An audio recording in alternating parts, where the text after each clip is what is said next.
Welcome to the Civic Agora, a podcast from the Stanford Civics Initiative, where we discuss ideas on democracy and citizenship.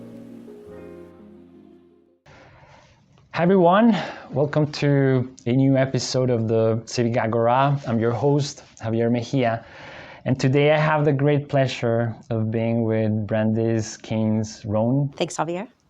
I'm very, very happy that you're here. Let me say that you are a professor in the political science department here at Stanford, and you're also the Maurice Greenberg Senior Fellow at the Hoover Institution. And you're also the director of the Center for Revitalizing American Institutions. We're going to be talking about that in a bit. And you're part of the faculty steering committee of the Stanford Civics Initiative. And again, I'm super happy of having you here. I think there are a bunch of things I want to ask you. But I would like to start with a question about your career and your life. You came back a few years ago to Stanford, and Yes. I say back because Yes. you did your PhD Yes, here. I did. I'm curious about that path, about coming back to the place where you initiated your career. But I'm also curious about your life before the PhD. What was the origin of your interest in political science and the American political system? How did you become the scholar that you are today? Thanks so much. So I grew up in the DC area. So on the one hand, I always had just an interest in politics as an entity. But I didn't think of myself as necessarily majoring in politics or becoming a political scientist. It's sort of, in some ways, I thought about it the way some people might think about following literature or sports, or the arts, that it was fascinating. But I always liked the act of research. I was very fortunate it was a public high school, Langley High School, which still exists. And in those days, there were actual research projects that in certain classes you were assigned. And so my first publication was in history, right? And so did a project on a history of a house, using some local archives. And the winners of a contest, were, quote, published in the local library. But I was really hooked on the whole act of using primary evidence to learn about the world. In this case, about the history of a nearby town and a nearby part of that town. I won't do the academic act of now describing the whole project for an hour. I'll leave that for those who want to go seek it out. But then in college, I became increasingly interested in political science as an academic field of study. And both through classes and again, in my undergraduate years, which were at Princeton, I was fortunate to have a number of research opportunities. That's part of the kind of standard Bachelor of Arts curriculum at Princeton, and again, felt I was hooked. And so then it was just a question of what would I, if you like research in all these different areas, I'd done some in economics, I'd done some in political science, and I'd done some, again, as a high school student in history, it was just, what would this be in? And I realized that kind of excitement about thinking about politics in my off hours was really a good sign that this was really the type of thing I should focus on. You could actually make it a job. It didn't have to just be something you did for fun.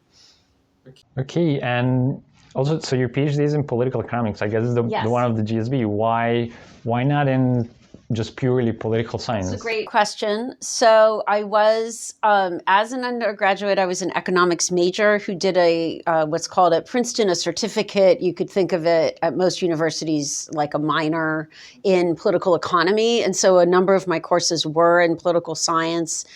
And I just realized that I had a strong interest in both fields, but that part of my interest in economics, for me, though it was the numbers and the kind of method, but that in terms of the questions I wanted to be answering, they were really about politics.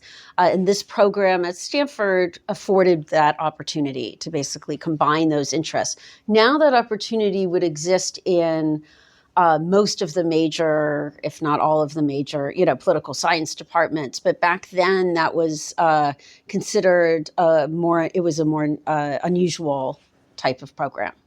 I see. It's still unusual, but I mean, it was, Right, but even more so back then. Yeah. Right. Let me ask you about that then, about your thematic interest, right? So you eventually developed this expertise in American politics, and beyond like knowing what exactly drove you to that field, I would like to ask you about the particularities of the U.S. from a political point of view, right? And this is partly motivated by the fact that I'm an economist, but I did my PhD in economics. I kept that path for longer, I guess. And one of the first surprises that I had when I moved to a political science department was that there was a field, an entire field that was American. I've seen other economists. Alberto Alsina writes that in one of his books. You wouldn't believe this. There's a whole field. It's just about years. And at some point, I mean, I'm sure that there are like power dynamics behind this, but at the same time, the U.S. is very particular. Yes. How do you see that? What's the singularity of the U.S., if there's any at all? Okay, so I'm going to answer both parts of your question, because I think answering this kind of the economist view of why do we even have this field is worth answering in a moment. But I will also note sort of what's just particular about the United States in general, which is, I think, slightly separate from the sociology of the political science field. In terms of the United States, in my mind, the United States, it's the first nation state that is explicitly a nation state of immigrants, and multicultural, diverse. Now, it's not the first multicultural, diverse society. So that's where I want to be very careful. And I'm sure historians will correct me that I'm missing other nation states of immigrants. I'm being prepared to be corrected on that. But it's a major experiment in this sense. It's going to be and I should have added, a democratic nation state. It's, so obviously there's places such as, what's now Istanbul, Constantinople, right? Massively multicultural, right? In its history. So I'm not even claiming we're the most multicultural, but that's not a nation state of a democracy, right? That's a very different, those societies had very different. And when we think of earlier democracies, we tend to think of them as being much less of a diverse group coming in. And even the early United States is diverse for its time, right? And I think that's still an enormous strength of the United States. And you can see that our government then, leading to the government, is set up to make this work, right? So we're less singular now because some of the things we've done have been transported to other countries who want to achieve some of the similar ends. But we're set up with lots of checks and balances at the federal government, and then with enormous federalism that, again, you never really want to say unprecedented because someone's going to point to a country in the world that has more federalism than the United States.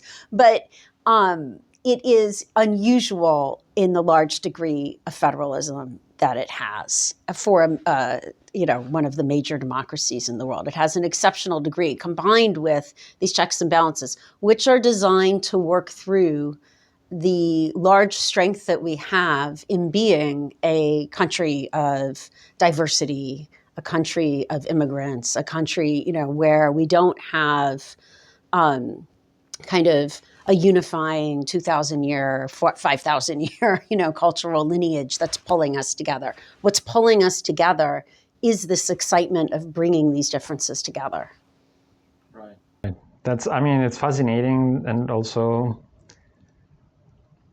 despite the fact that it's very evident, right? Like It's part of the whole idea of what the U.S. is, but once you think about it, it's very special. Can I answer the second part please, quickly? So I should note that sounds like I'm justifying the field of American politics. Yeah. What I will say is there is an element of teaching in the United States that's relevant. So unlike in many countries, right, we do general undergraduate degrees, and law, for instance, is not an undergraduate degree.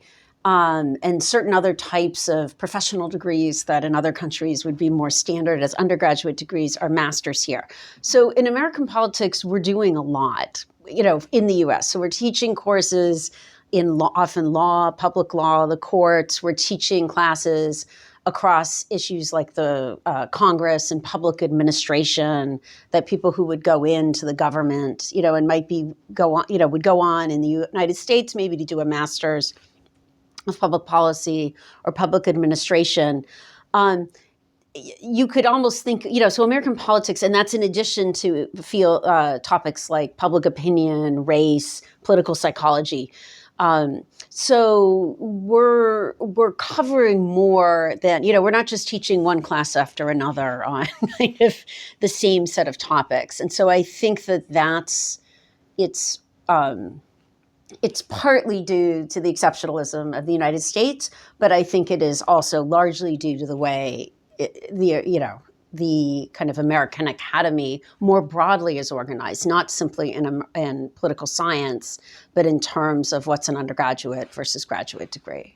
So let me use that to ask you a bit about your role as a teacher, right? I'm particularly curious about one of the classes that you teach that it's part of the Stanford Civics Initiative, that it's called the Presidency. Yes. Right?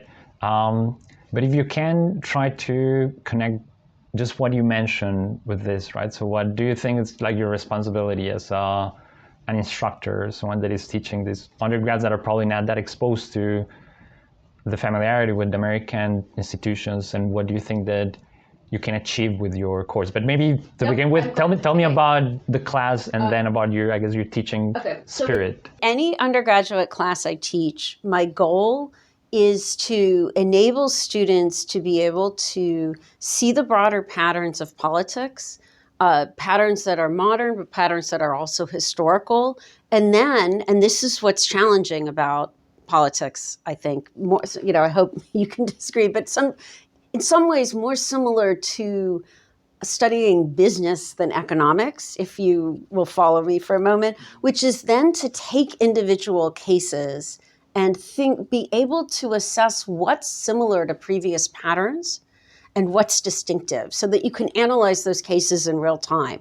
Because that's what's going to be important, not only for students who want to go on in politics, but for students who go on in law, who want to be a CEO of a company, and now their companies faced with a crisis that has, or a situation that has political components. There's a lot you can learn from looking at and understanding the systematic context, but then you do have to be able to hone in on what's special. And studying the presidency is, of course, perfect for that, because there's a lot we can learn from recent presidents and the historical trajectory of the presidency, and yet things are always changing in politics, right? New media, new political challenges, and you have to be able, societal changes. And so you have to both be able, if you can distinguish what you can learn from the past with what's distinct about your challenges, I mean, you can lead a company, you can lead a major law firm, right? This is, I think, a skill that's both intellectual but real, that students, I hope they'll go away from, or at least building that skill. Let me then ask you about that now, following the topic of your class. So what are those essential elements that have changed in the presidency as an institution, right? Yes. And the way in which I thought about asking you about this was, what would George Washington, if would be able to see what the presidency is today, would think about it, right? How different was it from his experience? Then I'm going to ask you about the figure specifically, but for the moment I'm curious on the institution. I like that question. That I have each week this year in my class, we have a discussion board where I give discussion questions ahead of time, and that was one of them. Where students could write in, may have used the word, what would most shock, and but maybe it would surprise. So a few things. One is just the power of the presidency, right? The president was not designed to be a particularly powerful figure. And so one of the things to think about, that we think about in our class, and that I think all citizens should think about, is what are the sources of that rise in executive power, and how much of that is due to the actions of presidents and of congressional members in the courts, and how much of that are due to societal changes that sort of encouraged these developments. A second thing that would shock people is kind of the role, and it's related to the president's power, but the role of the president as a prime figure in American society, right? The president was actually not seen as kind of this, even, kind of superstar, right? That's been in existence for some time now. Obviously, it seems to get ratcheting up beyond the point, we think it can't get higher and it gets higher. In the 1800s, the president was simply not seen as kind of the most powerful individual in Washington, and they weren't a focal point. Now, we had a very different media environment, right? We had a very different government and scale of government and relationship of the United States to other nations and role in the world. So, I mean, a lot has changed. But I'll point to those two things that would simply shock George Washington, in my view. I've never thought about that. I mean, I guess again, it makes a lot of sense. I think I should audit your class. Certainly I should. And let me now ask you about that, about the figure of the president, because indeed, as you describe it, it's probably today, when you think about a well-known figure in the world, there's probably no one that could be better known across the entire planet than a president of the US. And so I want to ask you about the figures that have been in that position. How has that changed over time? How different is Joe Biden or Donald Trump from the presidents in the late 18th century and the 19th century? So there are a lot of differences in presidents over time, and then there are some similarities. I joke with my students, if you are searching for a title of an edited volume, continuity and change is always always a safe one, because in politics, there's a lot of continuity, and yet there's change. So. One of, you've sort of asked about kind of these differences. One of the interesting phenomena that you see as some continuity is presidents' sort of increased authority during wartime. So, for instance, right, Abraham Lincoln massively increases his authority and ability to jail opponents, to control the press. During wartime. What Lincoln does that's slightly different than future presidents, one could argue, certainly more strongly than future presidents, is Lincoln's very conscious of wanting the president not to have that authority as soon as the Civil War is over. So is consistently trying to undo the power and make sure that it doesn't extend beyond the war.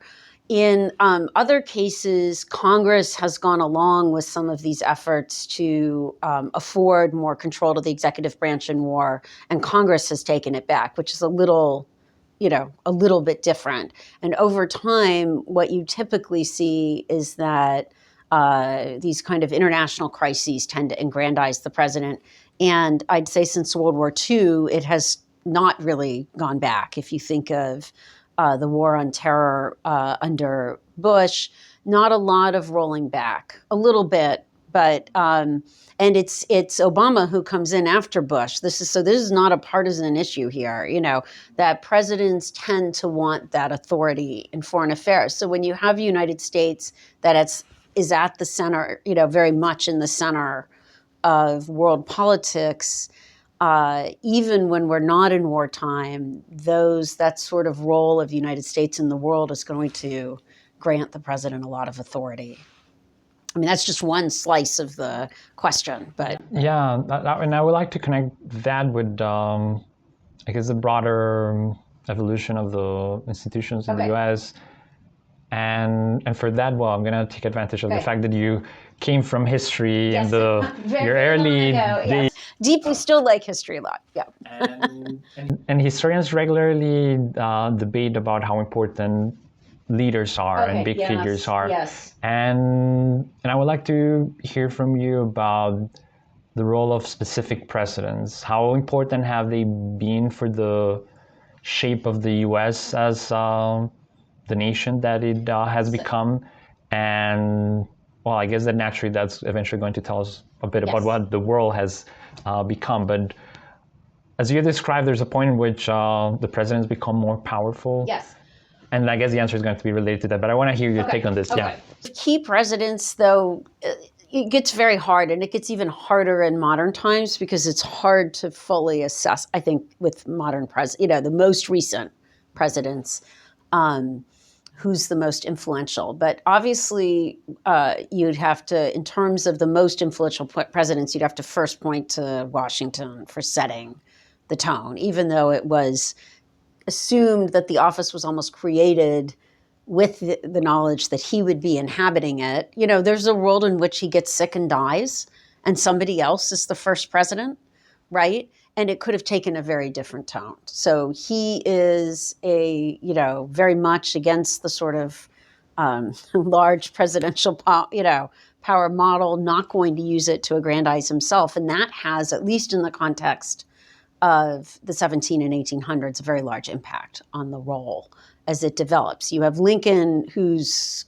consequential, I would say, primarily for what he does for our country, but is actually wanting to be would love to be a more traditional president, but can't be, right? Under the circumstances. And so you could say he sets a model for how you could be, try to balance those two aims. And, he's just consequential for all the obvious reasons for what he does for our country. Someone who wouldn't show up on a lot of lists, but I want to just highlight is Teddy Roosevelt, right? He's not always seen as one of the most influential presidents. And I'll talk about his relative FDR in a moment, who's often pointed to as the first modern president. But Teddy Roosevelt actually looks much more like a modern president than his precedenters. The world does not look as modern. So but he starts to build on the railroad, the ability to travel the country more easily. He takes proposals to the public in a way that his predecessors had not been able to do. He also starts to enlarge the federal government's domain. Again, you could say in response to some of the concerns about monopoly, and so he becomes this trust-busting president. But he starts to look more modern. Sort of the federal government should be solving these problems, and not just the federal government, but me as president should be leading this charge from a bully pulpit and encouraging the voters to write, in this case, letters to their members to encourage them to do what I want to do. Now that starts to me to look very modern, even though he doesn't have the radio, he doesn't have the communications technology, and he doesn't have the size of government, but he is pushing in that direction. And I think you could plump him down and he would feel very comfortable settling in. He would not feel like Washington. He would not feel as shocked and perhaps horrified. I think he would say, this is great. So we get to his cousin, who really, his relative, FDR, who starts to, is often called the first modern president. And what's clear is the executive branch looks very different. So, like Lincoln, he takes us through this, enormous trial, maybe not as large as the Civil War, but certainly the world would look very different, without if World War II had gone in a different direction. And he takes us through the Depression. So all of that. But what he does is he also massively enlarges the executive branch. So when you look at these charts of what does the executive branch look like pre-FDR and post-FDR, it's just not even remotely comparable. And it does not go down. This is not a wartime and then scale back. It looks like the executive branch does today for the most part. And a lot of that power is vested in the president in one way or another, in the White House, in predecessors of, say, the Office of Management and Budget, which under FDR were called the Bureau of the Budget. So he's, I'd say, individually a very significant president. We can always debate, if wouldn't someone have done what Teddy wrote? Wouldn't someone have done what FDR had done? It's harder to argue that, I think, with Washington and Lincoln. You can certainly see worlds where people would not have done. But you can certainly see where they accelerated processes and where the government could have looked very different. You could grow the government. You didn't have to grow it the way and to the magnitude that FDR did. And the last president, since you kind of seemed to ask for examples, I'll mention is Reagan. I think for me, Reagan is still so recent that I don't want to kind of have that recency. But I think to me, what Reagan does is he brings in a model that future Republican executives look to, which is how would you try to balance being a president in this environment if you believe that the federal government should not be as large, yet you're not kind of living in the 1800s, right? And so Reagan is both leading a very modern Defense Department. He's curbing some government spending, but on the domestic side, a little less than the rhetoric, suggests, but certainly curbs the growth, right? And does reduce taxes, works with the Democrats. It's the most recent immigration reform we've had is under Reagan. So he's very much a modern president. He's not trying to be Andrew Jackson or, Polk or, any of these 1800 figures. And he's doing it, though, in a more conservative model. And in that sense, I think you can say, well, is that really consequential? But I think that is consequential because we have two parties, and this is the model that most future Republican presidents and candidates have looked to. This is a fascinating conversation. I want to ask you 100 questions more on this, but I would like to use the last 5 minutes that we have to know more about the Center for Revitalizing American Institutions. And tell me what it is, but also help me to think about why do we need to revitalize American institutions? At what point they have suffered so much that we need to revitalize them? Tell me about what's the origin of this endeavor and what do you think we should do about it? So, the center really started, and Condoleezza Rice deserves credit for envisioning the center. And so I've come in after the center had been envisioned and where I'm the first faculty director of it. Trust has declined in the U.S. and trust in government and trust in a variety of governmental institutions for decades. So this is not a recent phenomena. This is not simply a kind of post-Trump phenomena.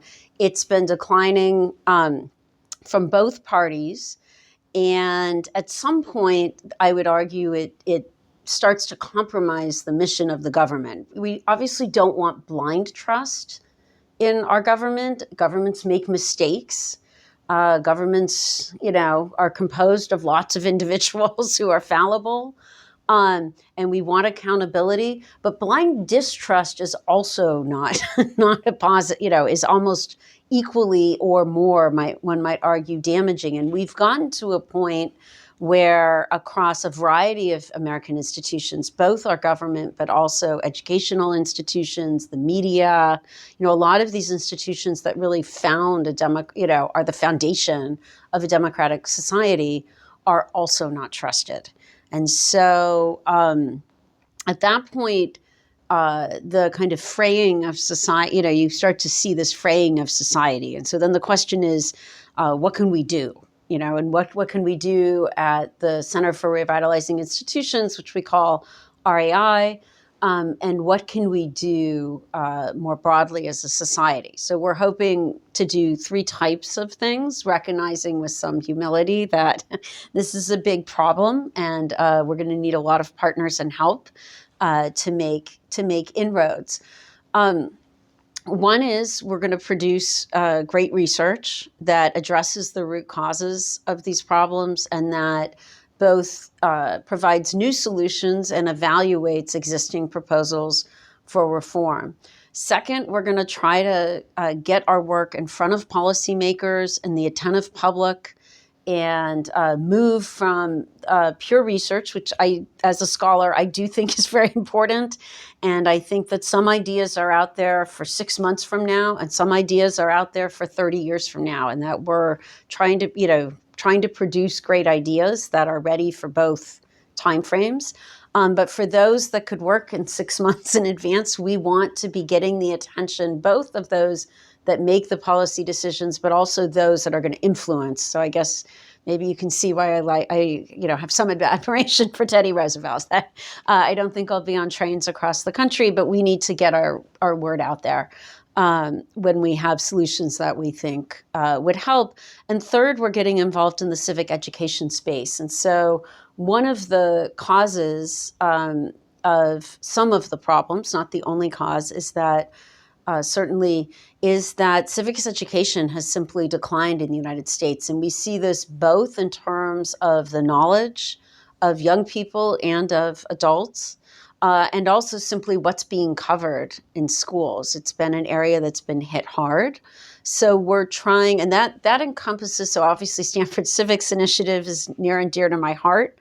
In that way, we think that this is both a problem in the college level. It's also a problem in the K through 12 level. We know happily we're not alone in being concerned about this problem. And so we're working on finding the best ways that we can contribute uniquely, where we're not simply mimicking others' efforts. And some of those areas relate to ways in which Josh Ober and the Stanford Civics Initiative and your work, Javier, and others at the Stanford Civics Initiative, which is both, there's this curricular part, and then there's also this part about how do we have civil discourse about difficult political issues on which we hold different opinions.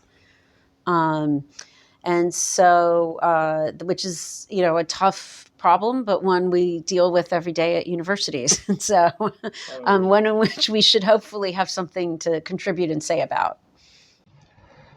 It is, it's a huge responsibility, and I want to thank you for daring to lead this difficult but important endeavor. And we don't have more time, but this was great. I think that we need to have another conversation of this. I want to ask you more about Teddy Roosevelt. Okay. I don't know if you know, but in Latin America, probably he's one of the most popular presidents of the U.S. Okay. In some places, probably not seen so sympathetically as maybe you say. But certainly influential, right? Yes. Okay. Fair enough. Yeah. Let me thank you again. Okay. Thank you. Thanks so much, Javier. Thank you for tuning in today to the Civic Agora, brought to you by the Stanford Civics Initiative. Don't forget to stay connected with us on YouTube and Spotify, where you can discover more podcast episodes and gain access to additional information about the Stanford Civics Initiative. I'm your host, Javier Mejia. Feel free to follow me on Twitter at Javier Mejia C and connect with me on LinkedIn as Javier Mejia Cubillos. Until next time, stay engaged. Thank you and take care.